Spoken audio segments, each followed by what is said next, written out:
नापाक औरतें नापाक मर्दों के लिए हैं और नापाक मर्द नापाक औरतों के लिए, और पाक औरतें पाक मर्दों के लिए हैं और पाक मर्द पाक औरतों के लिए। ये पाक लोग उन झूठों की बातों से बरी हैं और इनके लिए बख्शिश और नेक रोजी है।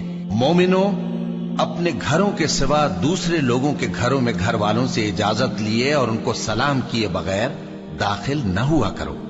ये तुम्हारे हक में बेहतर है, और हम ये नसीहत इसलिए करते हैं कि शायद तुम याद रखो।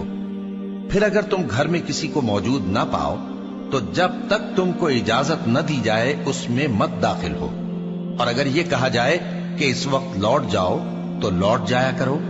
ये तुम्हारे लिए बड़ी पाकीज़गी की बात है, और जो काम तुम करते हो अल्लाह सब जानता है। हाँ, अगर तुम किसी ऐसे मकान में जाओ जिसमें कोई न बसता हो और उसमें तुम्हारा असबाब रखा हो तो तुम पर कुछ गुनाह नहीं, और जो कुछ तुम जाहिर करते हो और जो पोशीदा करते हो अल्लाह को सब मालूम है।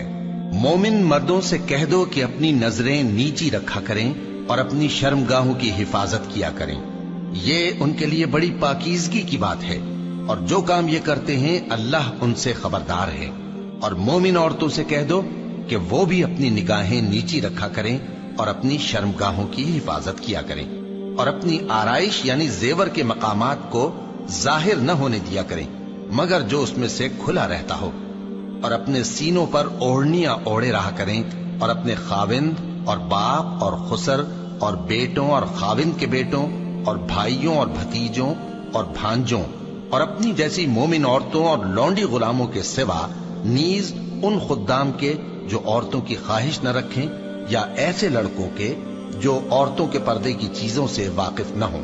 गरज इन लोगों के सिवा किसी पर अपनी जीनत और सिंगार के मकामात को जाहिर न होने दें, और अपने पांव ऐसे तौर से जमीन पर न मारे कि झंकार कानों में पहुंचे और उनका पोशीदा जेवर मालूम हो जाए। और मोमिनो, सब अल्लाह के आगे तौबा करो ताकि फलाह पाओ, और अपनी कौम की बेवा औरतों के निकाह कर दिया करो, और अपने गुलामों और लौंडियों के भी जो नेक हों निकाह कर दिया करो। अगर वो मुफलिस होंगे तो अल्लाह उनको अपने फजल से गनी कर देगा, और अल्लाह बहुत वुसअत वाला है, सब कुछ जानने वाला है। और जिनको ब्याह का मकदूर न हो वो पाक दामनी को इख्तियार किए रहें यहां तक कि अल्लाह उनको अपने फजल से गनी कर दे। और जो गुलाम तुमसे मुकातबत यानी माल देकर परवाना आजादी की तहरीर चाहें, अगर तुम उनमें सलाहियत और नेकी पाओ तो उनसे मुकातबत कर लो, और अल्लाह ने जो माल तुमको बख्शा है उसमें से उनको भी दो। और अपनी बांदियों को अगर वो पाक दामन रहना चाहें तो दुनियावी जिंदगी के फवायद हासिल करने के लिए बदकारी पर मजबूर न करना, और जो उनको मजबूर करेगा तो उन बिचारियों के मजबूर किए जाने के बाद अल्लाह बख्शने वाला है, मेहरबान है। और हमने तुम्हारी तरफ रोशन आयतें नाजिल की हैं, और जो लोग तुमसे पहले गुजर चुके हैं उनकी खबरें और परहेजगारों के लिए नसीहत। अल्लाह आसमानों और जमीन का नूर है।